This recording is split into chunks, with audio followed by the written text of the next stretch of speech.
Okay. Good morning. Or tell me if I get this wrong. Nobody in? Okay, good. That's a good start. So I'm Aveyard. I'm a business analyst. Said so there. And it's great here in Kharkiv. It's my first time here, so I am trying to learn a few words. So I want to make a deal with you.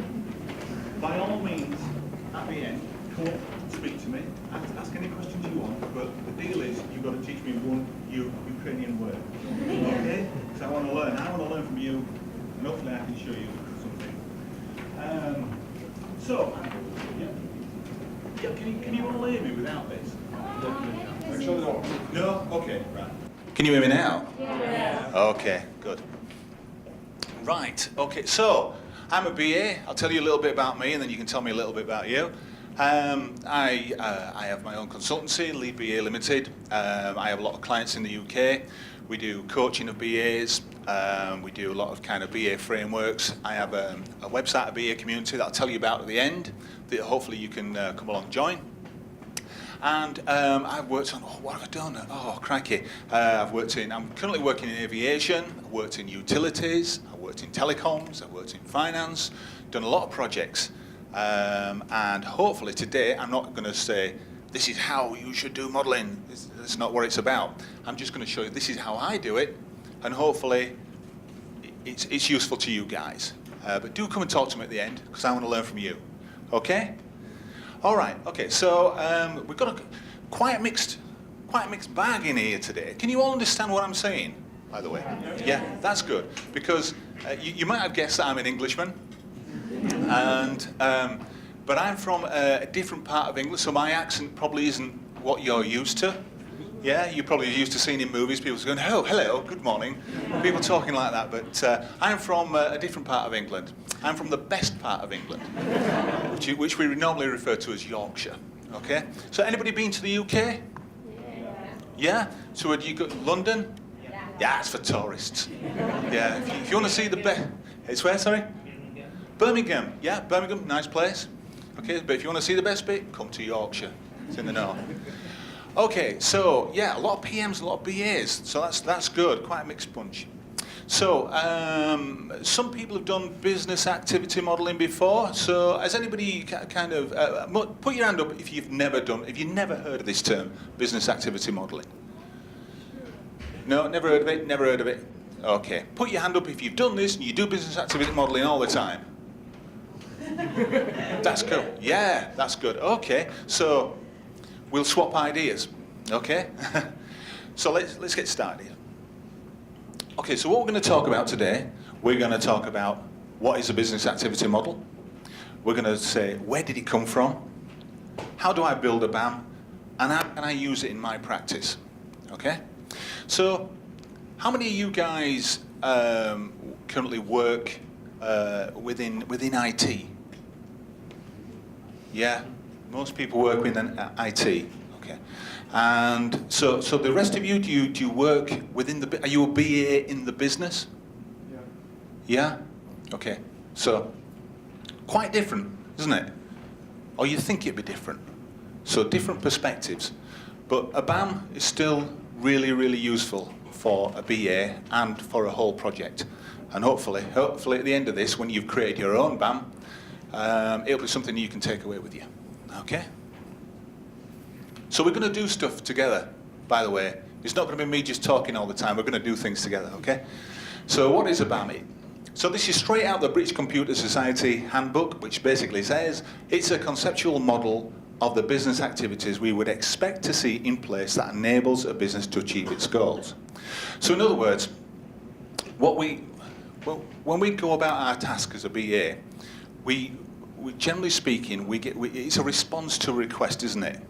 How many of you put your hand up if you recognise this situation? So your stakeholders, your users come to you and they say, we want to change your website, or we want to build this, and we want to do this with this system. We want to do these things to you. They're giving you a solution. Does that sound familiar? Yeah. Yeah. But they never tell you what the problem is, do they? Yeah. So this is why we use a BAM. This is why this is a really useful tool, because we try and strip that back and get to understanding what the problem is. So BAMs, yeah, they are built around what's called a root definition. I'll explain more about that later. At its centre is a main doing activity, which is the purpose of the entity under study. So basically, what we're going to do is we're going to distill what the business is trying to do in a single statement, and then we're going to build the BAM around that. But don't worry, this is all going to make sense. Any questions? Can you still understand me? Yeah. Okay, because I do get quite passionate about this, and I start talking fast. Okay, so that's what a BAM looks like. Do you recognise that? The guys that have done this before? No. No. Oh, well, that's going to be interesting. So I'll be interested to see what your BAMs look like. Okay. So don't worry, we'll dive in. I know you can't read that at this moment, but we're going to dive into that. Yeah. Even though you're sat at the front, you can't read that. But I'm just trying to show you. I've zoomed out to show you what a BAM might look like, and we'll walk through this step by step. Okay. So as I was saying, whoops. I've got to get this right. I've got to learn how to use this. So that is the main central doing activity, and the whole BAM is built around that. Okay? Excuse me. Okay, so where did it come from? Soft systems methodology. Anybody heard of that? Yeah? Okay, quick quiz. Who invented it? Ah, I see you looking at the board. Sorry? Well, Peter Checklin. That gentleman there, he came up with it. Well, not him entirely, his whole team at Lancaster University way back in 1960 something or other, which was a response to, because what people had done prior to that, people wanted to know, we need some way of figuring out how a business can improve what it does. And up to that point, people have been using very hard principles, a lot of maths, and it just didn't seem to be working. And what Checklin found, and his team of researchers found, that the problem, there's nothing wrong with the mathematical models, there's nothing wrong with the processes. The problem is, there's people involved. And it's people that make it go wrong. So he invented this thing called soft systems methodology, which looks at it from a person's perspective, because people don't always get this right, as we know. Okay, so what is it? It's an inquiry. It's a structured questioning technique, and what Checklin refers to it as an epistemology. An epistemology is it's a study of knowledge. It's saying how we know what we know. Okay, so this is a question to all the PMs in the room. So put your hand up, all you PMs. If you've hold on, you don't know the question yet. Put your hand up if you've never had a project that went over budget or ended up with some kind of problem. Nobody? No one? Right. Put your hand up if you've been involved in a project where it's overrun its budget. Yeah? Everybody's experienced that. BAs as well, you've been there, you worked on these projects too, yeah? It happens to us all, and me included, it happens to us all. Okay? Hopefully, this won't solve the problem, but it'll help reduce the risk of these things happening. Okay, so soft systems methodology. We're not going to discuss SSM today because that's a whole different discussion. It's a whole different topic. But I put the 7 stages there, which you can see. They're all, entering the situation consideration, express the problem situation, la la la la la la la la la. The bit that we're interested in today is this. This is the key part of SSM. The reason why I didn't want to go through the whole soft systems methodology today is because you can research this. You can just go online and you can find out and do it. The main thing is this. The reason why people don't do it is because they struggle with this. Okay? Now, I talked to a lot of BAs in the UK. I was, only a few weeks ago, I was hosting a conference similar to this with a lot of BA managers who represent a lot of BAs, hundreds of BAs, and I said to them, okay, so do you use SSM? I went, no, we don't use it. But you send all your BAs on ICEP courses where they learn SSM, and it's expensive. I mean, these courses cost about £1,500 each, okay? So you send them on all these courses and they learn how to use SSM, and when they come back, they don't use it. So what's the point of that? It's just a waste of money, isn't it? And then they still have problems with projects, not arriving on time, going over budget, that kind of thing. And the reason why a lot of BAs struggle and they don't implement soft systems methodology is because they find it difficult to get this right. And hopefully today, when we've actually built a model together, you will be able to use it in your BA practice. Maybe even PMs might use it. Who knows? Still with me? Yeah. Okay, good. Okay, so we need to talk about this. This is one thing from, anybody recognize that? Catwo? Yeah, one or two people. Okay, so this is one of the, this is a mnemonic, which just allows us to ask some questions when we do our, you know when you do the, I'll tell you what, before I get onto this, let me ask some BAs. BAs, who's a BA? BAs, okay, let me ask you a question.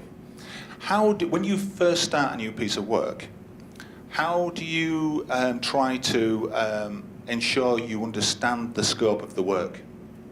Ensure to understand the scope of the work. I believe I try to identify the stakeholders or the final customers of the product. Okay, good. Let's see anybody else. Anybody else? BA. Who's a BA? See, everybody's panicking now. Oh, it's coming to me. How do you define scope? So we should define the business needs or root problem.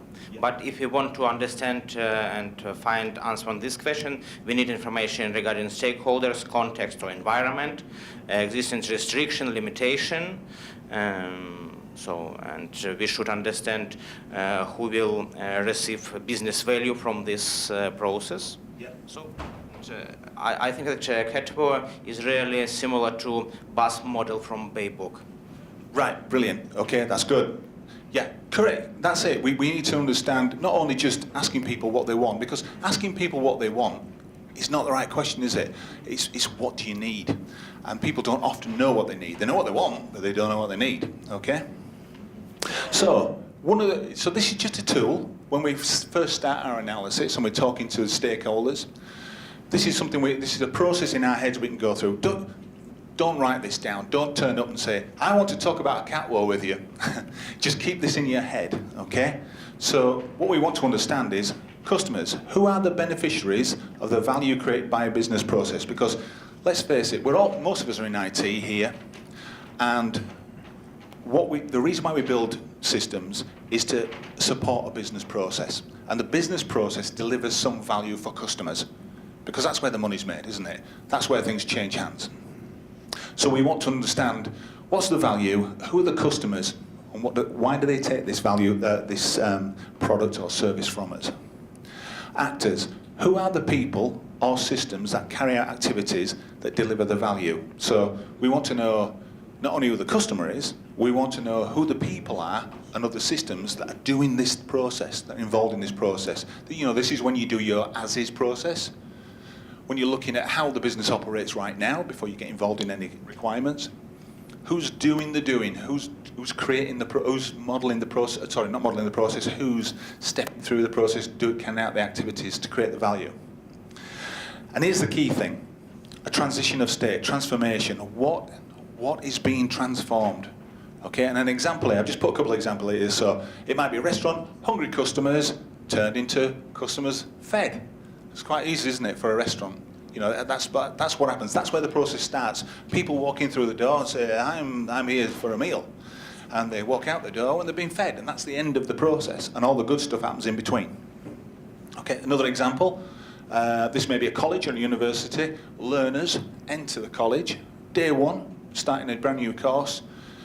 Sometime later, they graduate. That's the end of the process. Okay? And finally, customer complaints. Oh, we know all about them. Customer complaints, at the end of the process is issued, resolved. Now, this stuff here is going to be the centre of your BAM, your business activity model. It's really important to nail this right from the early doors, from early start. So, sorry, I keep using normal English terms, and I keep realising that you guys may be not familiar with those. What I mean is, right from the start, what we want to do is we want to understand what that main activity is, yeah, and get that right. Because how many has anybody experienced a situation where at some point during a project, when you've got your requirements, you get involved, some other person comes into it, some other stakeholder that you haven't seen before, and they start questioning the requirements, or they start asking, why are we doing this? Anybody experienced that? Yeah? Yeah. This is all to do with what Professor Pete Checkling talks about. He talks about people's worldview. They have a view of the world, they see a problem, and they think, this is the thing I have observed, and this is the thing I want to do about it.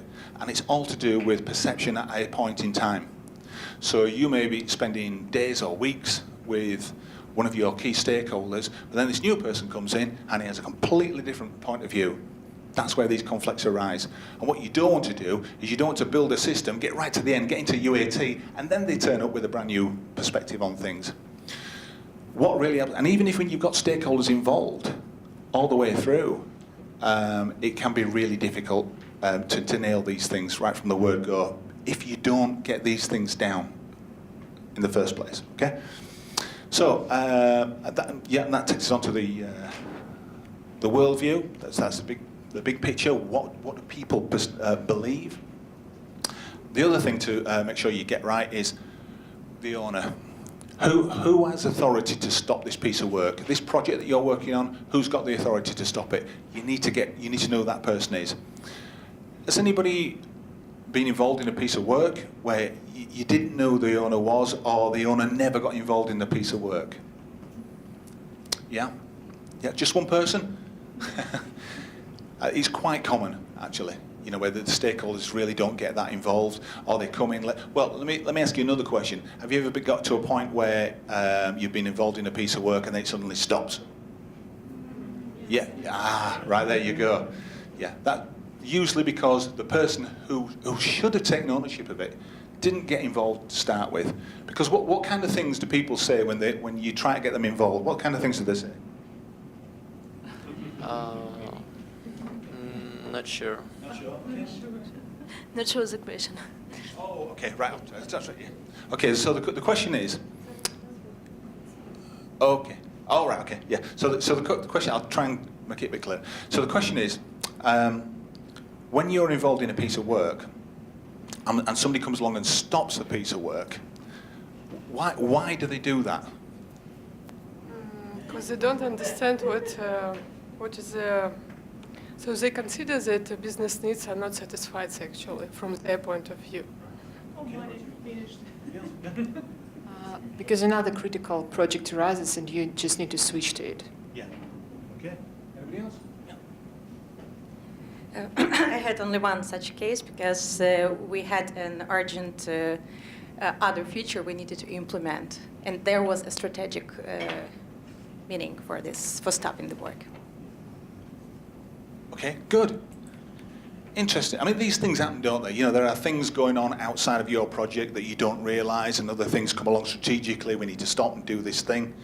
Other times it's people who just haven't got enough involvement and they don't understand what's going on, but they've got the power to stop the piece of work happening, so they stop it.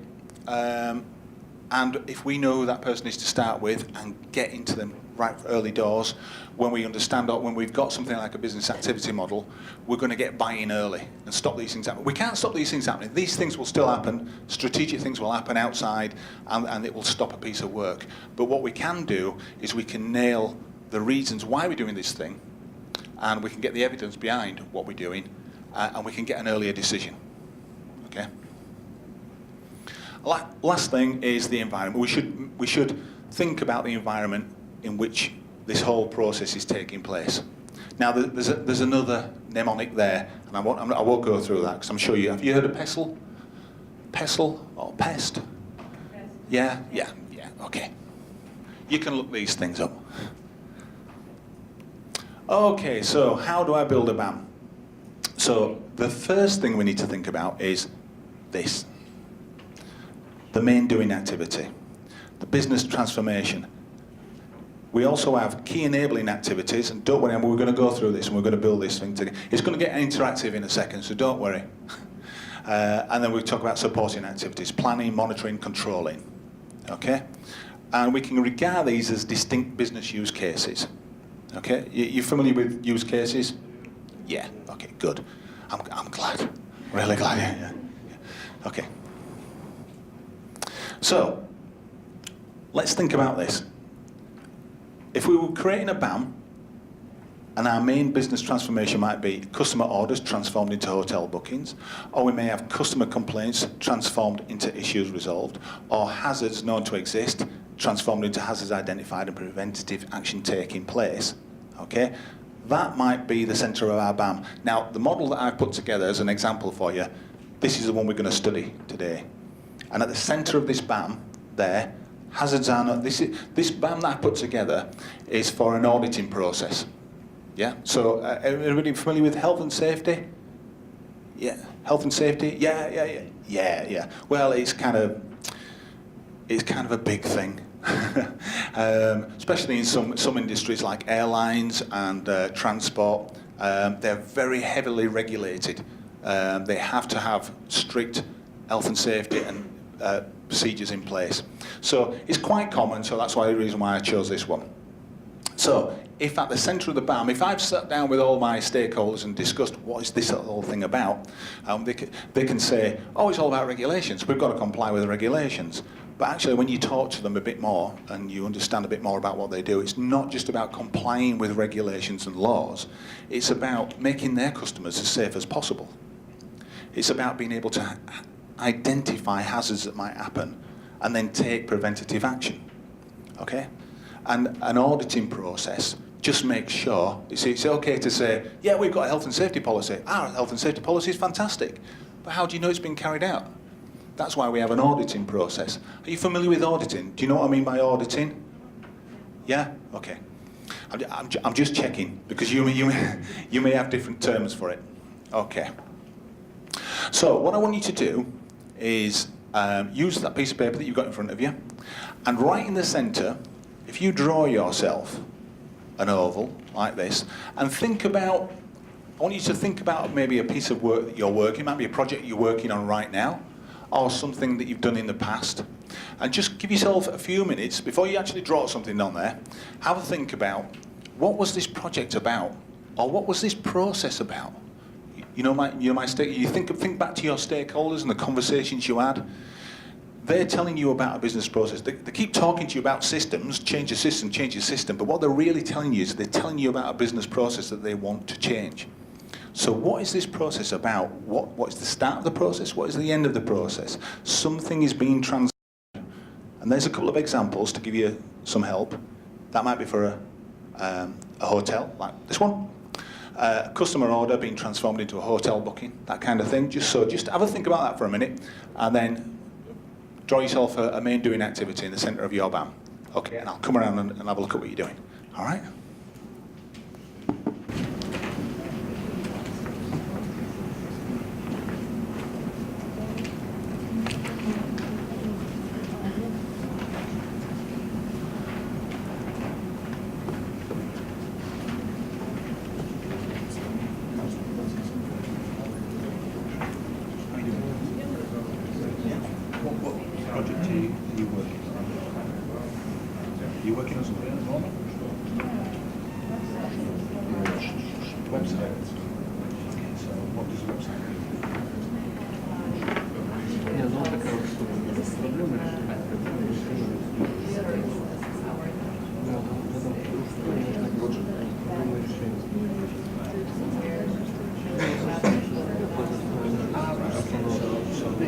So this is it's an IT, you're an IT company building a website. Right, okay. So that might be, so let's think about this as a business process. Your customer's business process. Why do they need a website?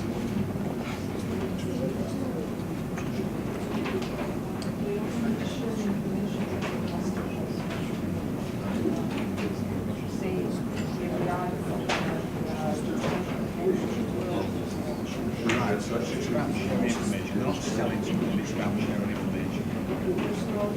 Yeah, so you could say it's from the customer's point of view, information that's not available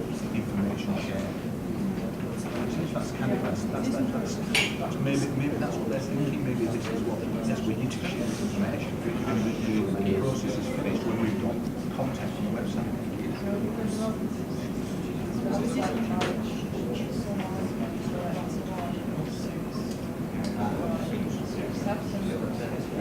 Right, okay. So what services are available and what around? Yeah.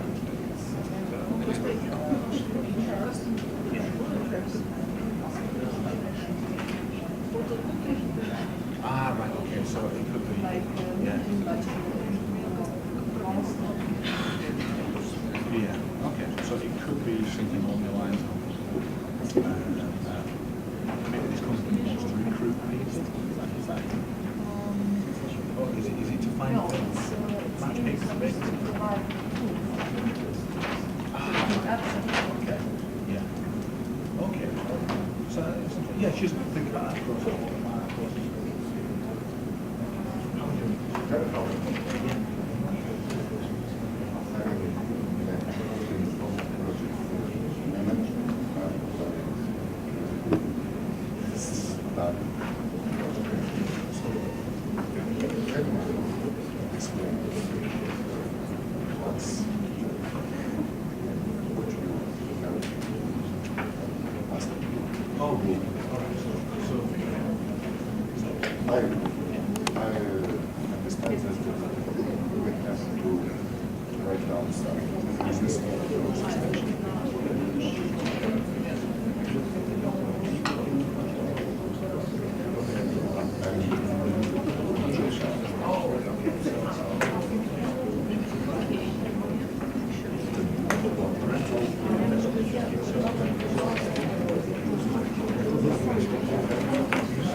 Let me just go back here and make sure. What we're trying to do, guys, is we're just trying to get that first of all.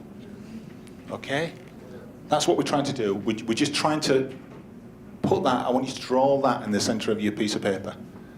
Okay? Does that make a bit more sense? So, don't worry. You don't have a comprehension problem. It's my communication problem. Okay? So just think about that. What's the main process?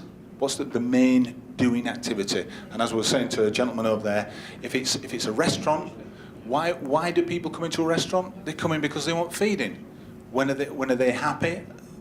When they're fed and they go out again. So that's what we want to know. What's the state at the beginning? What's the state at the end? Is that a bit clearer? Yeah? Excuse me, where is the beginning state in this file? Where is the end? The end state is the final state, the solution for a problem, am I correct? Not necessarily the solution. We think about this as a business. The main function. Yeah. So we're thinking about this as a transformation of state. So, for example, in this example, it was for an auditing process. It was we have hazards within our organisation, problems. People may trip over things, but we don't know what they are. So that's the state. It's we don't know what our hazards are. The end state, when we've done an audit, is we understand that we know where all the hazards are. We know where people could trip. So it's unknown hazards, known hazards. Okay? Does that make sense? Okay. Anybody else? Yeah.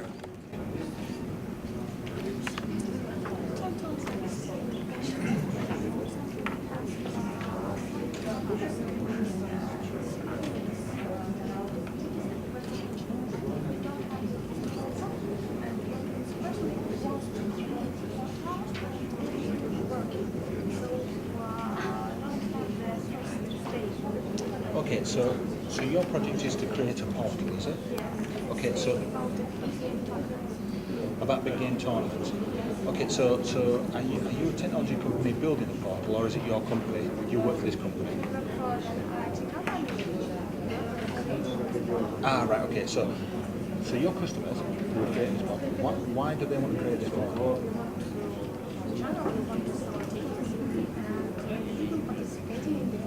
Okay, so this probably is about knowledge. It probably is about their customers do not understand that there are portals. They don't. They don't understand that there is a sporting activity. They don't understand this is going. Things are going to happen. So that's the state. The first state. The end state is when they've communicated that to all of their customers. So this process is probably about it's probably about a transformation of customers don't know about sporting events. Customers know about sporting events. Yeah. Yeah. You just think of the start, think of the end.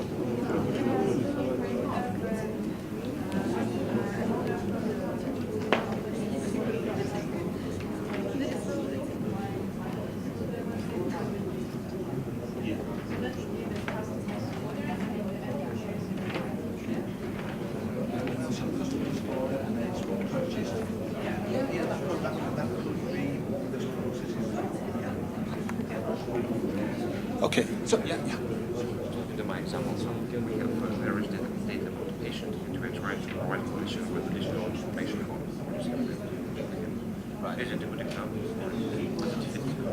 You were asking for Higher level of construction. If they have information, then the result they have Right, okay. I wouldn't say that this is additional information for the patient, like collect information like this tracker or diet. Right. Like basically provide information with this. Okay, so Doctor, who is the owner of the project? Who installed this project?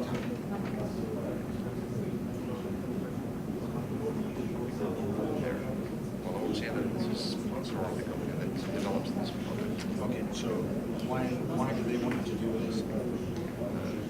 Because they have the main process, which about collecting data from patient, like defibrillator, simulator.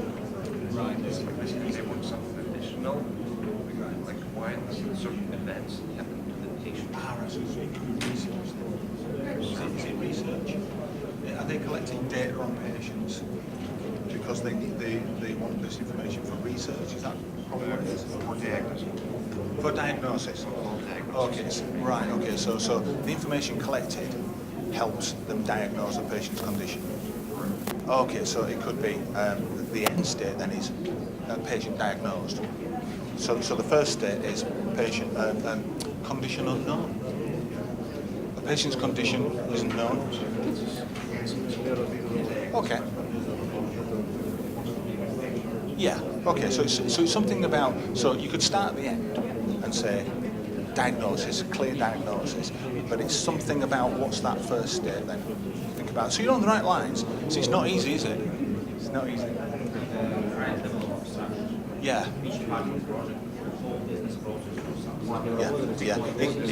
It could be. It's finding that level, isn't it? And the only way you can do that is get something down, play it back to your user, and say, "Is this what this is about?" And they go, "Well, no, not quite." And then have another conversation. It's so important to get this right, and you won't get it right first time. Good point. Can I just? It's really interesting talking to you guys. That. These two gentlemen here would, they said, sorry, I've got your name. What's your name? Dennis. Dennis, right. Okay, so yeah, Dennis, a good point. It's what's the level of abstraction?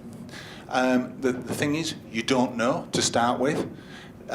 You have those conversations with your stakeholders, and then you get an idea of what you think this process is about. And then you're trying to define the starting condition, the starting state and the end state, this transformation. But then you have a conversation with your stakeholders and you play it back to them. And then you say, this is what I think you've told me about your business process. Do you agree? And then you can have a conversation and they can say, yes, I think you've got it right. I think you've got it right there, Dennis. You've hit it on the head, first time, spot on. Great, we've got that bit right, okay? The good thing is then we can talk to other stakeholders and find out if they agree. Because if they don't agree with what this transformation is about, don't go any further, because you're going to get into a real minefield, okay? One good way of sort of attacking this problem, it's a really good question, it's a really simple question. If you're stuck, what you've got to do is say to your stakeholders, so let me just say, can we have a volunteer first of all? Anyone have a volunteer for this? Don't let me pick on someone. Don't worry. Yeah, okay, right.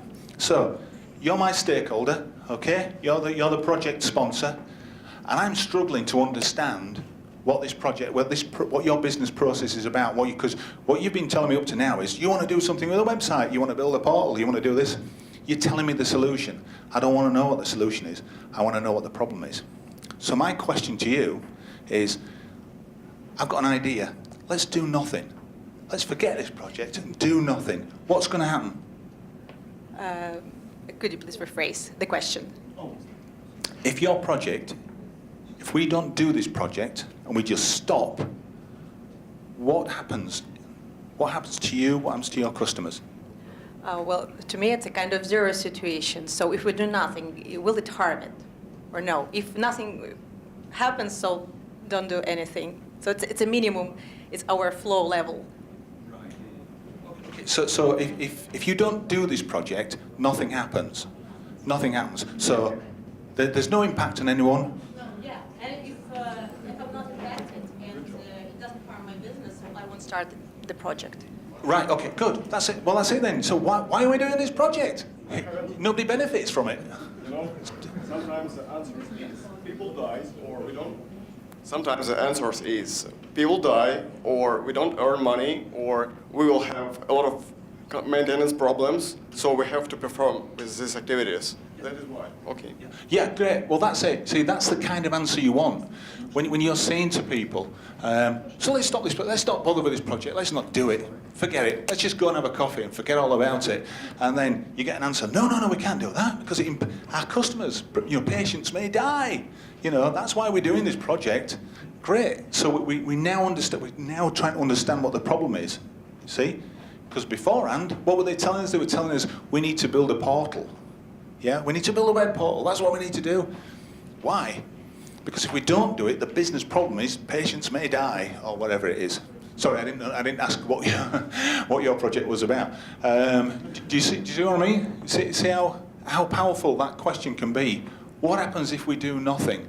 And then they have to think what the impact will be on them, on their business, on their process, and their customers. And then you get to the root of the problem. And that can help you with defining that. Because you kind of know what the starting position is. And the end position is, patients may die. Patients live. Okay, does that make sense? Okay, well, let's move on a little bit. Oh, sorry, we've got a chap over here who wants a question. So now we're talking about B2C correlation, right? So people will die, customers will not benefit or have ability to do something, right? But what if our project is strictly related with B2B? Our client will not get his money. That's what the previous guy told. Is this a possible core transformation?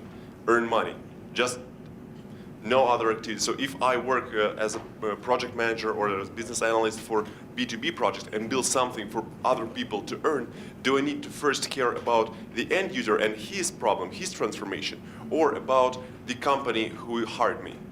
Yeah, that's a really good question. So whether it's B2B or whether it's you're dealing with governments or whatever it is, the question is for you, you're the BA, you've been hired by somebody to do a piece of work. It's your customer's perspective, okay? Yeah, your customer's perspective, because yeah, you may be thinking, let's try and fix the world, but we can't. So you are only interested in your customer's point of view here. Does that answer your question? It's your customer's point of view that's important. I mean, when we are considering this core transformation, do we take into the account the business goal of the user? I mean, I'll come with this later. Yeah. Okay. No. It's a good question.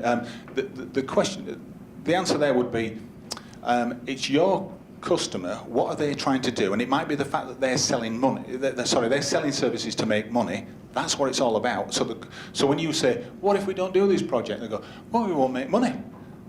So there's your starting state. And the end is we need to make money. If it's about revenue, that's what it's about. It's a transformation of revenue. You do take into account the customer's point of view, because when you do the cat war, we want to know who the customer is and why they buy this service. Why are they coming to us? Why are they purchasing our products and our services? This is important. Okay? Right. Sorry, may I specify the answer?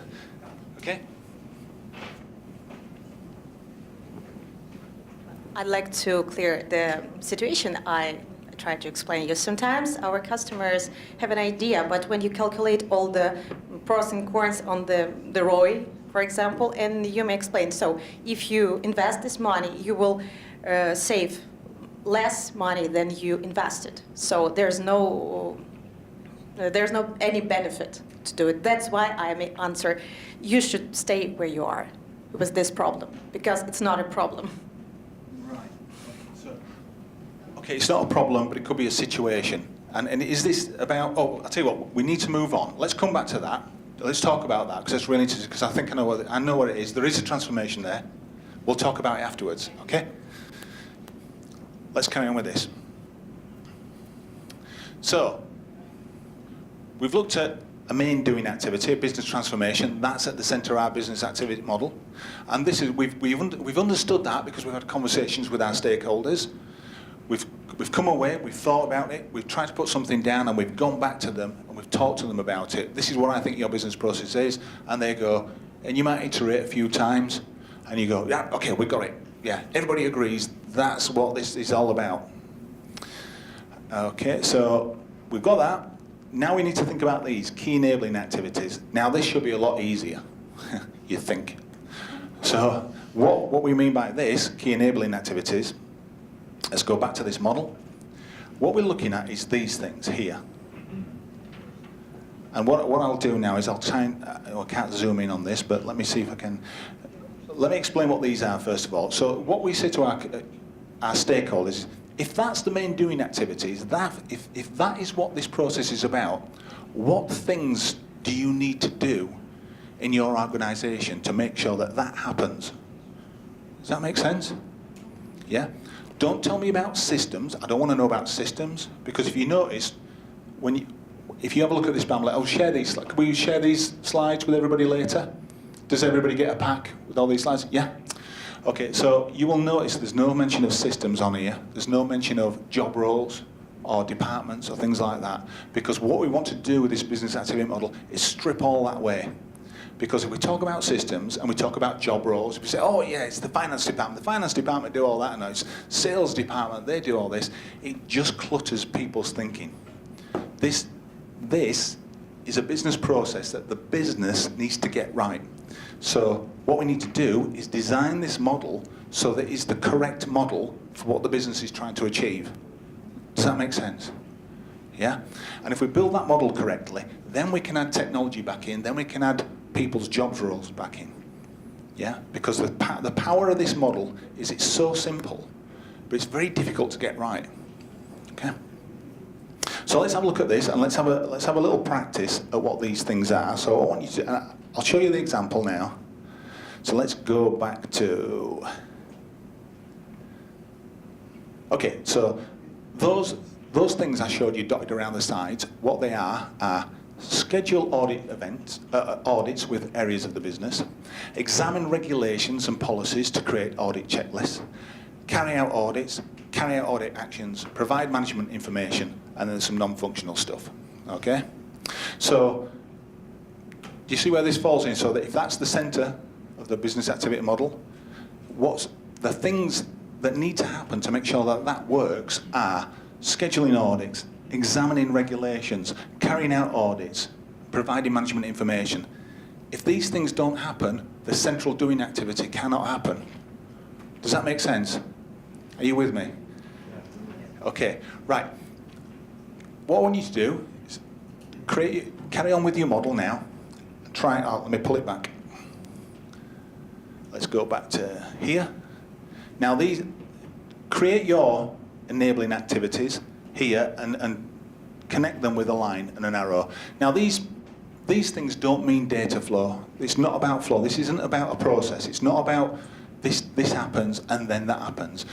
All you're saying with that arrow there is this has to happen to make that happen. That's all it's saying. Okay? So let's just have a few minutes now and see if you can expand your model. Okay? Anybody, if you've got a question, put your hand up. Yep, oh, lots of questions. I'll go this way. Is that okay?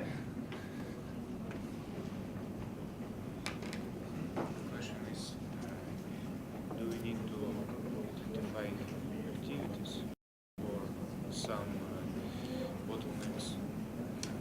No.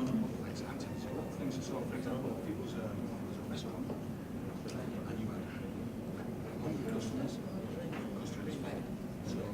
So you were the managers of the restaurant, so what things would you expect to find? You would expect to find people cooking food, you'd expect to see waiters taking orders, you would expect to see people purchasing food, do you see what I mean? So what things have to go on to make that happen? The main parts of this process which provides solution yes, eventually you'll get onto a solution. What we're trying to understand is how does this business need to operate? If we understand that, then we can build the correct solution. Until we understand how that business works or needs to work, we can't possibly build the right solutions. For example, if it's some service, some portal, some service issued, one was programming and servers, and after that customers, or just customers. Yeah, what we try to do is not think about technology, don't think about system, don't think about servers, don't think about programming, think about what do people do, what do people have to do in order to make this function. Within whatever you're doing activities. Yeah, okay. Sorry.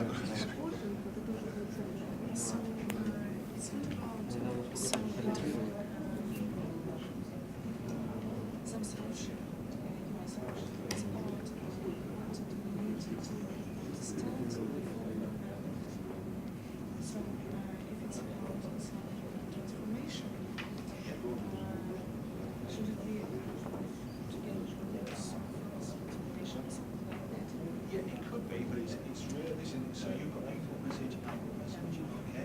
So what needs to happen to input message? What needs to happen? Is there some kind of capture information?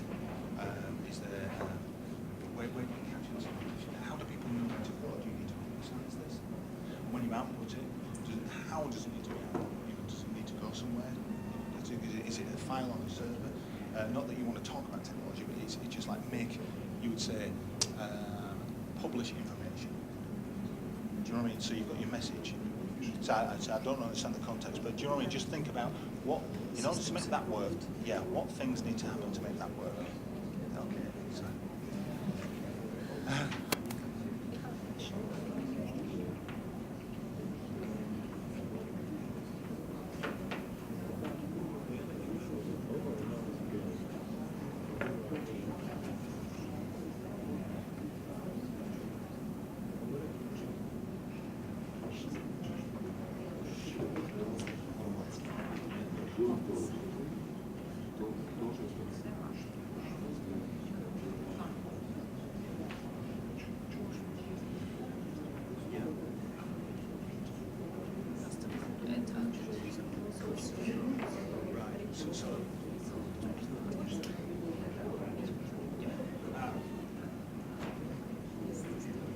So what is it the owner of this piece of work asked you to do?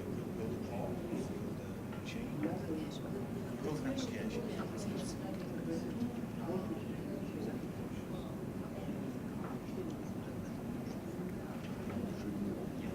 Okay, this obviously we can't get inside this guy's head. Well, let's just assume he's thinking is how to communicate with customers, to tell them what services are offered.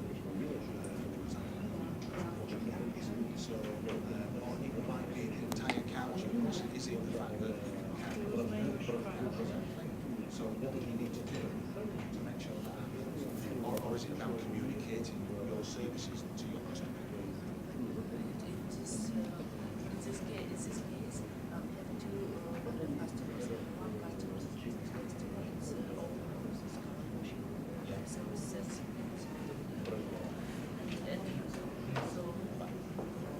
I see if you could. Okay, so right, let me ask you a question. So if this goes wrong, you get this wrong, who's going to complain to you? Owner of this washing service. It's his perspective. Get the customer. It's what he thinks.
So your customer, his customers, have to know that this exists.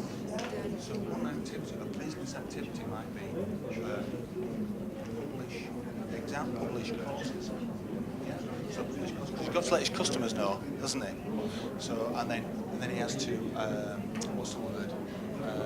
Not recruit learners, sort of like recruit learners. There's a process there to recruit learners. Then there's a kind of a learning process. So there's like, the courses themselves. There's developed course content. There's all that.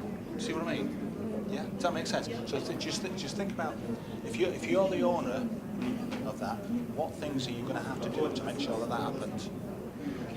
Okay. So I think this side. Come round this way. Because I'm stuck. I cannot get around where I have to look what angle it is, because I'm thinking about what steps I should do in order to develop this feature, for example. But I think as far as I understood, it's not the case. All right. Okay. So what was this start? This customer's order and the end which is flat. All right. The customer and they purchase it flat. Okay. So the company. That this process, this business process, they have to, this is what they do. Yeah. And so the question is, your question to them, what things do you have to do in your organisation to make sure this happens?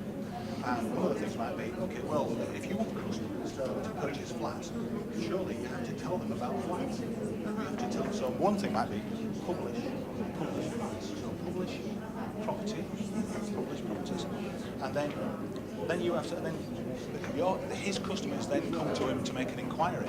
So it would be capture inquiry information. So capture customer details. What's all that about? Because people must sit there. Do you see what I mean? Yeah. Yeah, and then there's a bit where they maybe they go and show properties, maybe so go show properties, and then there might be a thing where they finally purchase, in which case there's a transaction, closed transaction. See what I mean? Did you get it? Yes.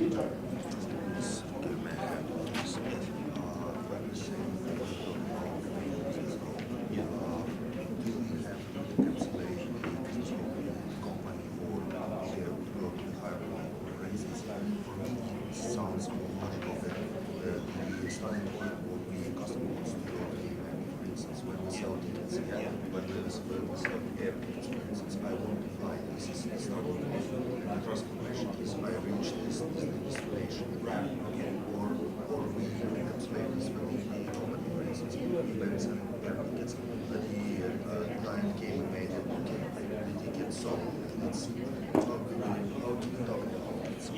It's interesting because I think what you've got, this is all, we've just got to guess. We've got to imagine an imaginary owner there and try and get what he's thinking.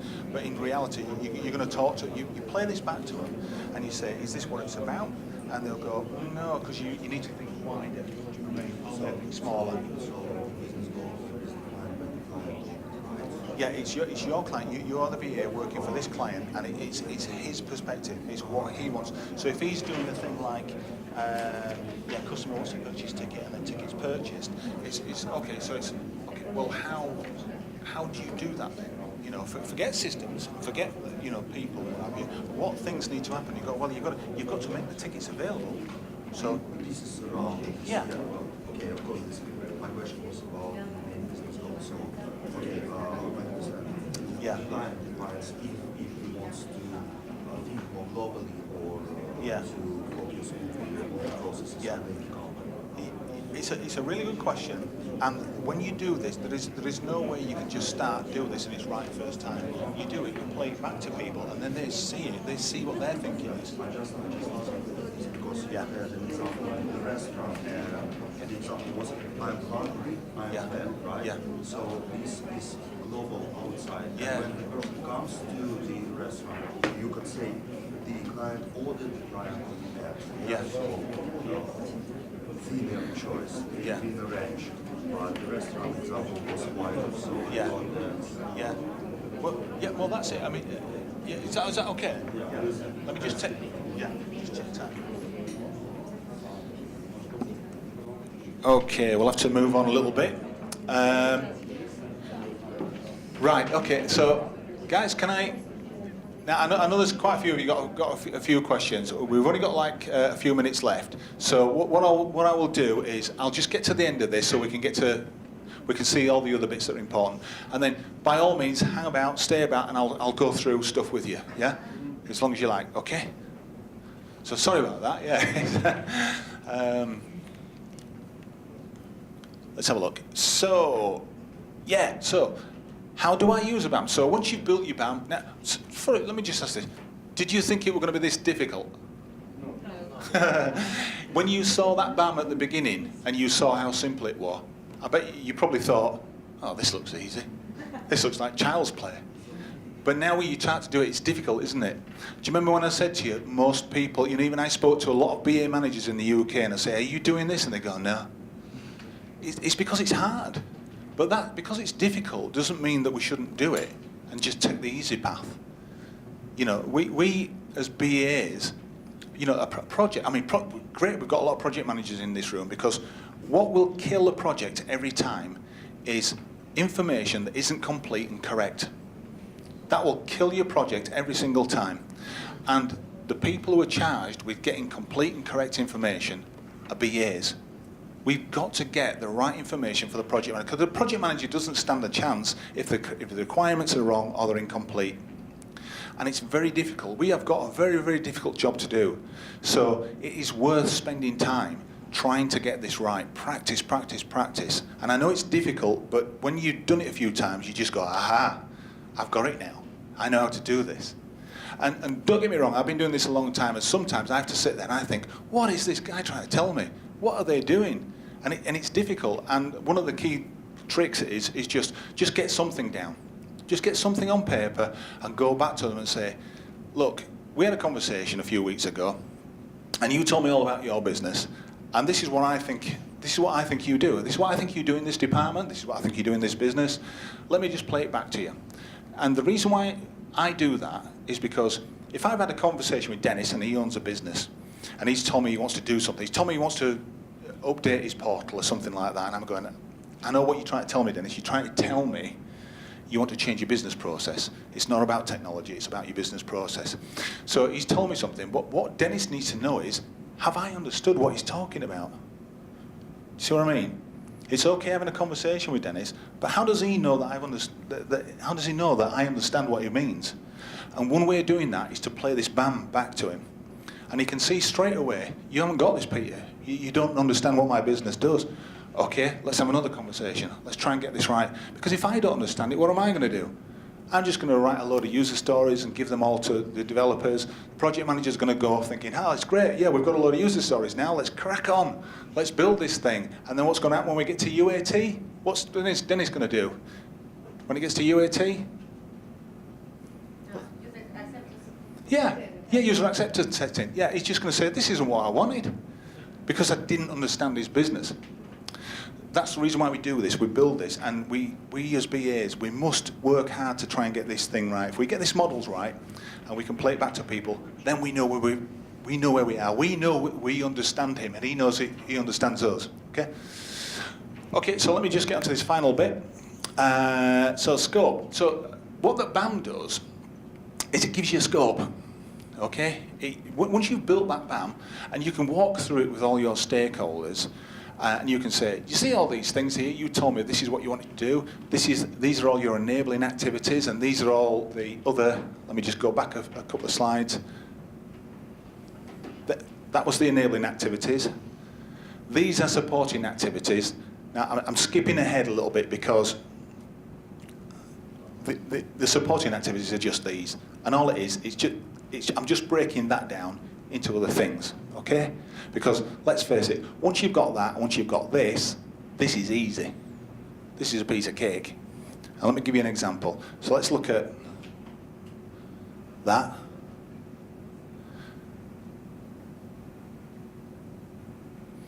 And where are we? There's the enabling activity. Schedule audits with areas of the business. And then with some supporting activities. And then we think about, if I have to schedule audits, in other words, let's say, for example, I won't pick on Dennis again. Let's go. Anastasia. So if Anastasia is an auditor within an organisation, she has to plan her audits. She has to plan when she's going to go to areas of the business to check if they're doing things properly. Yeah, that makes sense? Yeah, of course. So what we have to do is think about, when we're trying to break that down even further, we can think about inputs and outputs. Yeah, we can think about, well, what does Anastasia need to do? What does she need? Well, she's going to need things like, what were the last audits? What happened in the last one? Do I need some regulations? Because if I'm going to audit people, I need to know what the regulations are, don't I? Okay? Think about inputs and outputs. What is needed to carry out an enabling activity? That's straightforward. So it's just, you're asking the same questions again. If this is the, if that's the activity, what do we need to do to make sure that one happens? We're asking the same question, we're just branching out. But don't go too far. You don't want a big spider's web of a business activity model. Just keep it at quite a high level. Because, to be honest, you can do this really quick. I typically do these BAMs in about a couple of hours. That's it. I know we're taking an hour and a half today to talk about it. And when you do it for the first time, it may take you all day to even put this together. When you've done it a few times, you'll do this really, really quickly. Okay, so let's just go back. So, validating requirements. Now, who writes user stories? Yeah, nearly everybody. Good. User stories, good or bad? Good. Why are they good? It depends. It's what? It depends. It depends on quality of it. Depends on. Understanding from both sides regarding the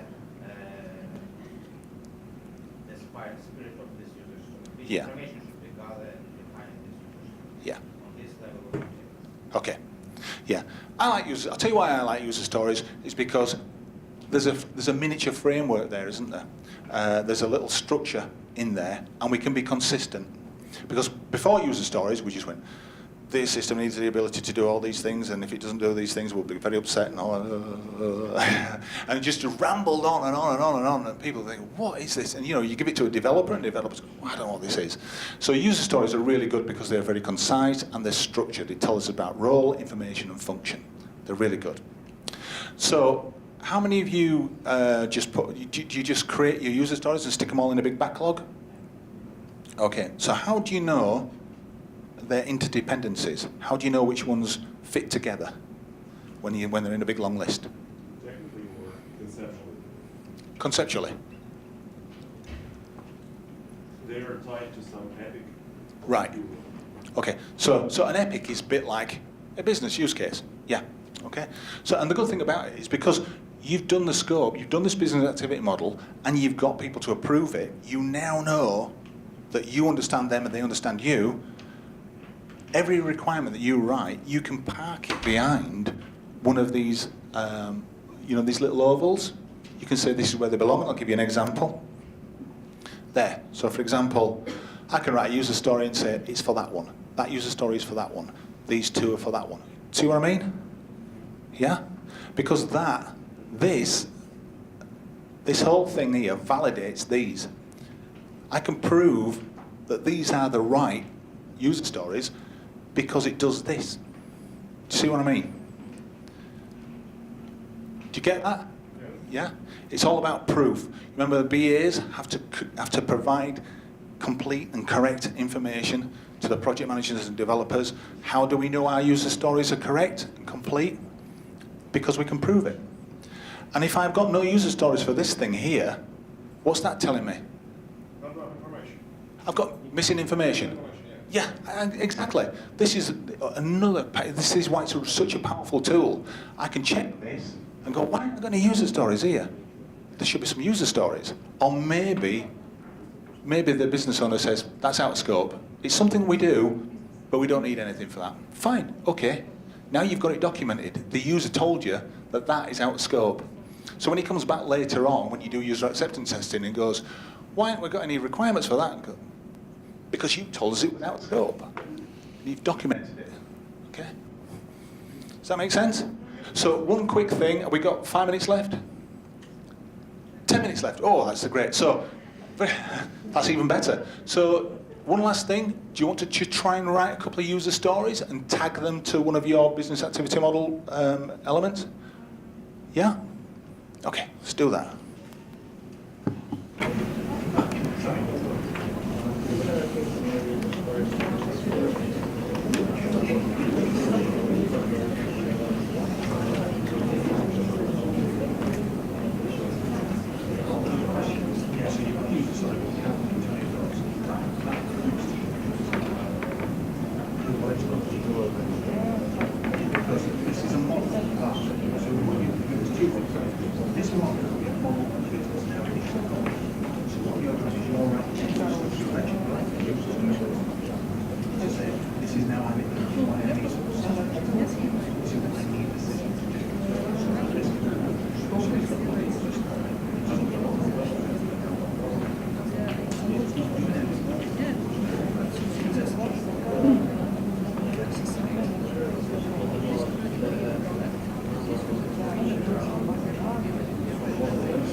Well,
How we doing, guys? One over here. Okay. Oh, sorry.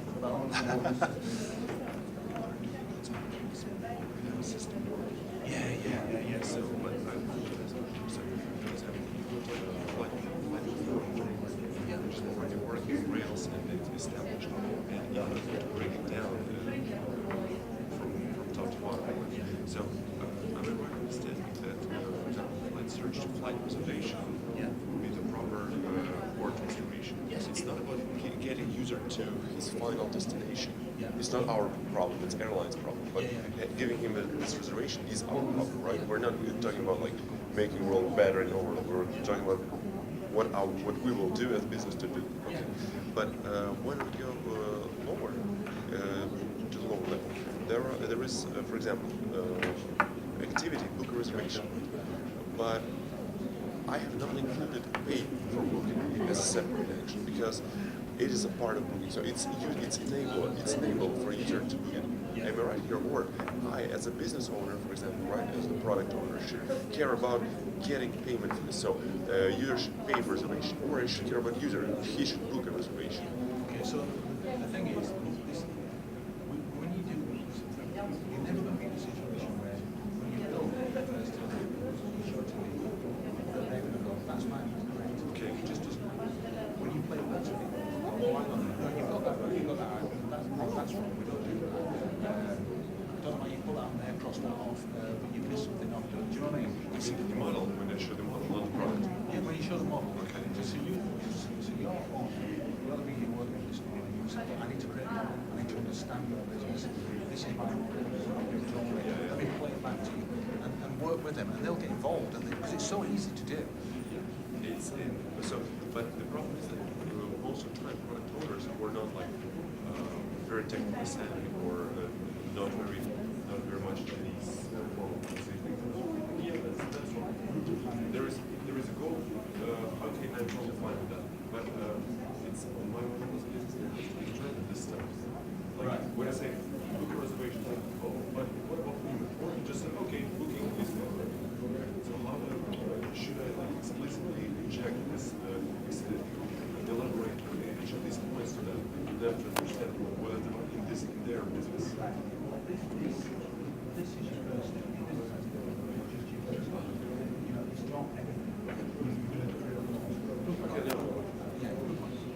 Okay, guys, we're going to finish up here, and some really good points. And I suppose the final thing to say about this is this business activity model is your main tool as a BA to understand. You remember going back to Checklin, soft systems methodology? It's an inquiry process because we need to inquire. We need a systemic way of questioning people to understand what their business is, how it works. And when we've built this is just one model that we can create.